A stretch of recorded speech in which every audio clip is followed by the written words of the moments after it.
Technician की post पर vacancy का अनाउंसमेंट कर दिया गया है। कुछ समय पहले इसका नोटिस आया था, पूरा का पूरा डिटेल्ड नोटिफिकेशन आया है। 9000 से भी ज्यादा पोस्ट है। आप 12वीं पास है या 10वीं पास प्लस आईटीआई का सर्टिफिकेट है या फिर आपने ग्रेजुएशन किया है तो आप ये फॉर्म भर पाएंगे। तो कौन सा फॉर्म यानी कि कौन से पोस्ट के लिए आप कौन से एजुकेशनल क्वालिफिकेशन के हिसाब से फॉर्म भर सकते हैं वो हम डिटेल में जानेंगे। सबसे पहले इस नोटिफिकेशन के बारे में देख लेते हैं। Government of India, ministry of railway, railway recruitment board के तहत ये वैकेंसी निकाली गई है। Centralized employment notice, recruitment of technician grade 1 signal and various categories of technician grade 3। ठीक है, इन पोस्ट पर टेक्नीशियन ग्रेड 1 और टेक्नीशियन ग्रेड 3 की वेरियस पोस्ट पर ये वैकेंसी निकाली गई है। आप ऑनलाइन अप्लाई कर सकते हैं 9 मार्च 2024 से लेकर 8 अप्रैल 2024 तक। लगभग 1 महीने का समय आपको यहाँ पर दिया गया है।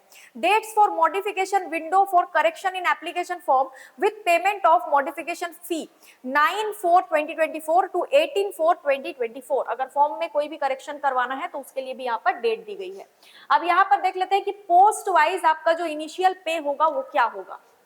टेक्नीशियन ग्रेड 1 सिग्नल की पोस्ट के लिए अगर आप अप्लाई कर रहे हैं तो इनिशियल पे यानी कि जब आप ज्वाइन करेंगे तो आपको मिलेगा 29,200 रुपए एज सैलरी। ठीक है, एज कितनी होनी चाहिए तो 18 से 36 साल के बीच में अगर आपकी एज है तो आप इसके लिए अप्लाई कर पाएंगे। टोटल वैकेंसीज है 1092, 1092 वैकेंसी यहाँ पर आपको देखने को मिलेगी।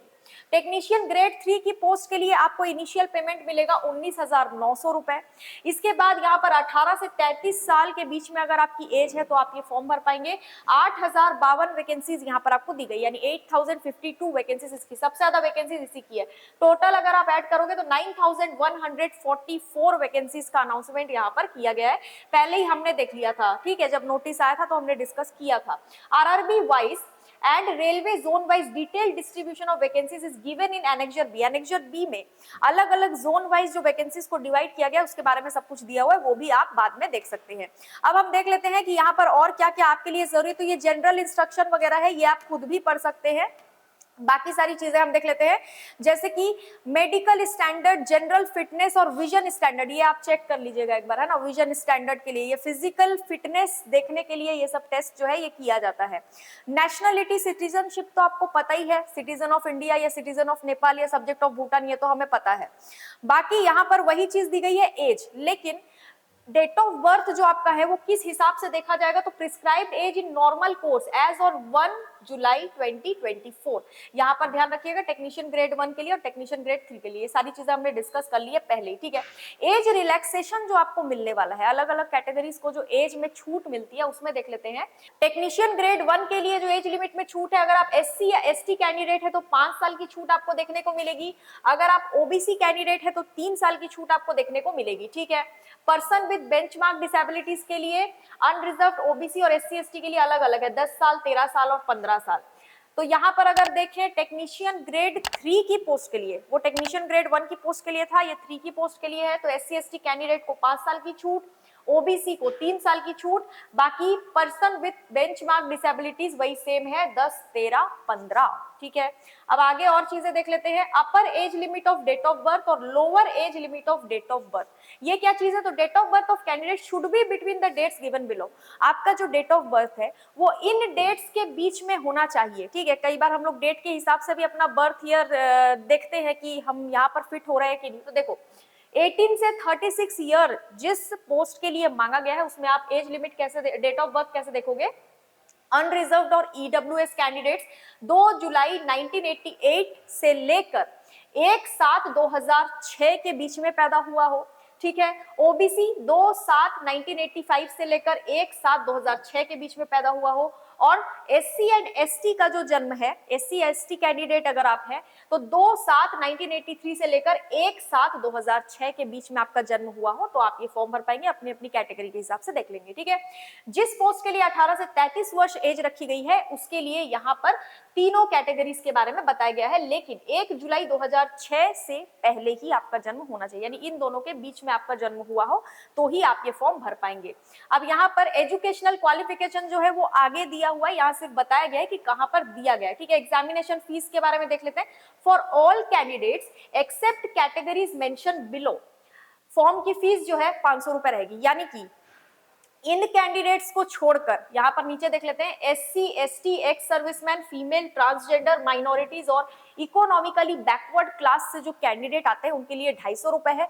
इनको छोड़कर बाकी जितने भी कैटेगरीज है, चाहे वो जनरल हो, चाहे ओबीसी हो, चाहे कोई भी हो, उनके लिए 500 रुपए फॉर्म की फीस रहेगी। एक पॉइंट लिखा है, out of this fee of 500 and amount of 400 shall be refunded duly deducting bank charges on appearing in CBT. और यहाँ पर this fee of 250 shall be refunded duly deducting bank charges as applicable on appearing in CBT. आपको अच्छे से पता होगा, railway का जब भी कोई एग्जाम होता है तो जितना पैसा आपसे फीस के तौर पर लिया जाता है उसके ज्यादातर पैसा जो है वो आपको रिटर्न कर दिया जाता है। अगर आप सीबीटी में अपेयर हो रहे तो एग्जाम देने जाएंगे तो ही ये पैसा आपका रिफंड होगा, ठीक है।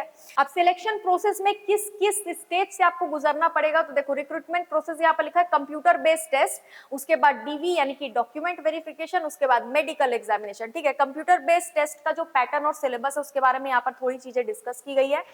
टोटल ड्यूरेशन देखिए, टेक्नीशियन ग्रेड 1 सिग्नल की पोस्ट के लिए है ये वाला पैटर्न, ठीक है। टोटल ड्यूरेशन जो रहेगा सीबीटी का वो 90 मिनट रहेगा। टोटल क्वेश्चन 100 रहेंगे। नेगेटिव मार्किंग 1/3 होगा, एक क्वेश्चन गलत करने पे 1/3 नेगेटिव मार्किंग है। Normalisation of marks will be done for CBT held in multiple shifts. Multiple shifts में अगर सीबीटी होता है, जैसे कि हमेशा होता ही है, तो नॉर्मलाइजेशन भी होगा, ठीक है। मिनिमम पासिंग मार्क दिया हुआ है। Syllabus for CBT, question will be of objective type will with multiple choice answers and are likely to cover, वही सेम चीज है, एमसीक्यू बेस्ड क्वेश्चन आएंगे, 4 ऑप्शन होंगे, एक आंसर आपका सही हो जाएगा। जनरल अवेयरनेस के क्वेश्चन रहेंगे, knowledge of current affair, Indian geography, culture, history of India including freedom struggle, Indian polity, constitution, Indian economy, आप देख लीजिएगा। जनरल इंटेलिजेंस एंड रीजनिंग के ये सारे टॉपिक्स रहेंगे। मैथमेटिक्स के ये सारे टॉपिक रहेंगे, जैसे similar triangle, number system, Pythagoras theorem, ये सारी चीजें। यहाँ पर देख लेते हैं कि कौन कौन से सब्जेक्ट आपके आने वाले, सिलेबस तो ऊपर ही दे दिया है। सब्जेक्ट रहेंगे जनरल अवेयरनेस जिसके 10 क्वेश्चन रहेंगे 10 नंबर का, यानी एक क्वेश्चन 1 नंबर का। जनरल इंटेलिजेंस एंड रीजनिंग के 15 क्वेश्चन 15 नंबर के। Basics of computer and application 20 question 20 number का। मैथमेटिक्स 20 क्वेश्चन 20 नंबर का। और बेसिक साइंस एंड इंजीनियरिंग के 35 क्वेश्चन 35 नंबर के। टोटल 100 क्वेश्चन 100 नंबर का, ठीक है। ड्यूरेशन वही 90 मिनट का आपको दिया जाएगा।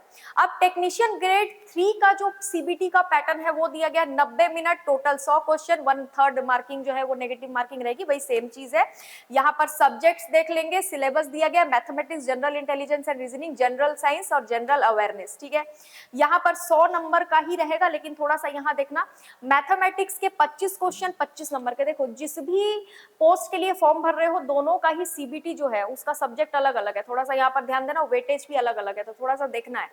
मैथमेटिक्स के 25 क्वेश्चन 25 नंबर के, जनरल इंटेलिजेंस एंड रीजनिंग के 25 क्वेश्चन 25 नंबर के, जनरल साइंस के 40 क्वेश्चन 40 नंबर के, जनरल साइंस का वेटेज थोड़ा ज्यादा है।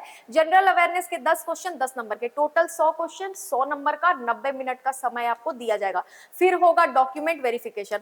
आपको अप्लाई कैसे करना है वो सारी चीजें यहाँ पर दी गई है। खैर अगर मैं शॉर्ट में बताऊं तो आपको डायरेक्टली जो है आरआरबी की वेबसाइट पे विजिट करना है, सारी चीजें आपको वहीं पर मिल जाएंगी।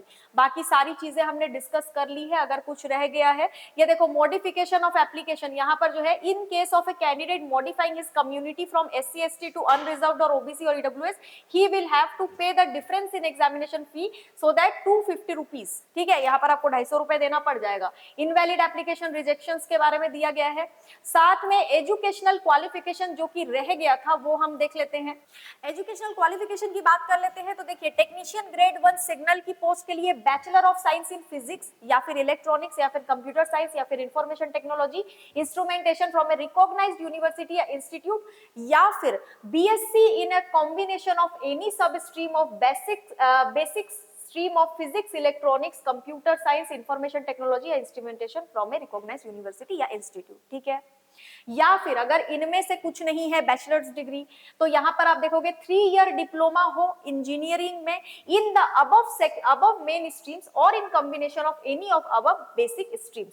Degree in engineering in the above basic stream, ये और लिखा, यानी कि इनमें से कोई एक होगा तो चल जाएगा। ये टेक्नीशियन ग्रेड 1 सिग्नल की पोस्ट के लिए है।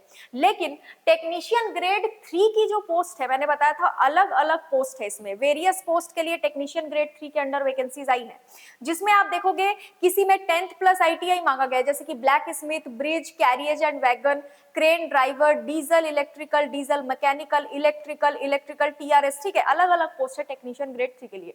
तो इसमें एक चीज आपको कॉमन देखने को मिलेगी, किसी पोस्ट के लिए 10th के साथ साथ ITI मांगा गया है, तो किसी पोस्ट में आपका 12th मांगा गया, जैसे 10+2 विथ फिजिक्स एंड मैथ्स। तो अगर आपने 10th के साथ साथ ITI किया है तो आप यहाँ पर डिटेल में इस नोटिफिकेशन में देख सकते हैं कि आपके हिसाब से कौन सा सही रहेगा। साथ में अगर आपने 12th किया है with physics and maths as subject तो भी आप यहाँ पर कुछ वैकेंसीज के लिए फॉर्म भर पाएंगे, यानी कुछ पोस्ट के लिए फॉर्म भर पाएंगे, ठीक है। तो बहुत सारी कैटेगरीज में वैकेंसीज निकाली गई है। बाकी सारी चीजें हमने डिटेल में डिस्कस कर ली, इससे पहले भी डिस्कस किया था जब नोटिस आउट हुआ था। अब पूरा नोटिफिकेशन जारी कर दिया गया, तो 9000 से ज्यादा पोस्ट है। अच्छे से एग्जाम देना है, अच्छे से तैयारी करनी है, बहुत जल्दी एग्जाम भी इसका हो जाएगा। तो ऑल द बेस्ट और मिलते हैं अगले वीडियो में। आज के लिए इतना ही। वीडियो को लाइक कीजिए, चैनल को सब्सक्राइब कीजिए और वीडियो को शेयर कीजिए। Thank you so much.